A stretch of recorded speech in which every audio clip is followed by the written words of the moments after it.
My next guest is one of the country's most famous and dynamic trial lawyers. In fact, he has a distinguished legal career, and those of you who are familiar with the television show that was on for some seasons, Sam Benedict, was based on a good part on his career. He's written a new book called A Reasonable Doubt, in which he states his definite opinions, speaks out rather boldly and provocatively on a whole number of subjects, from the narcotics addict to censorship to the Fifth Amendment to divorce and etc.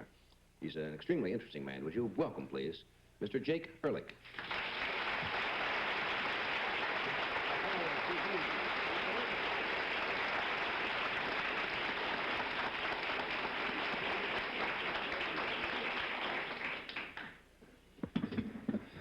Good evening, Counselor. Good evening. I always hear that. They say that on television all the time.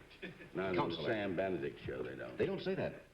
Why do they always say it in those other series? Counselor all the time. Well, Do lawyers talk to each other that way? No. You ought to hear lawyers talk to each other.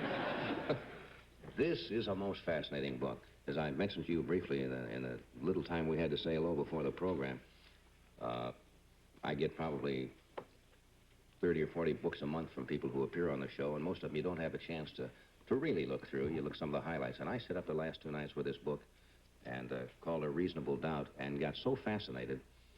I guess the lay people who don't know much about the workings of the law, this is all fascinating. I'm glad you like it, what you do. Most interesting. One statement you had in here, it says when you are defending somebody, you say the first thing that you tell them is never plead guilty. Never plead guilty. Every man's entitled to a trial. He's presumed to be innocent until the contrary is proved to a moral certainty beyond a reasonable doubt. And that's his right under the law, and he ought to avail himself of that right. So never plead guilty. Never plead guilty. Let me ask you a question. Mm-hmm. What is your name? What is your name? I refuse to answer. No. My name is Johnny Carson. How do you know that to be your name? Well, it's on a birth certificate, legally recorded. That's hearsay. That's hearsay? Well, of course. Well, I mean, if it's legally recorded? That's still hearsay. Suppose you were born, and I must assume that you were born because you're here tonight with us. There's a certificate made out not by you, certificate made out by somebody else. That a boy child was born to Mr. and Mrs. Carson, and that he was named Johnny. Mm-hmm. That doesn't mean that you know that to be the fact. That means you have read that to be the fact. Correct?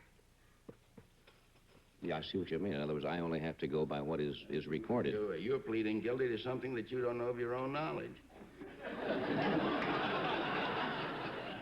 In other words, I should have said, if somebody asked me who I am, I say I plead not guilty, right off.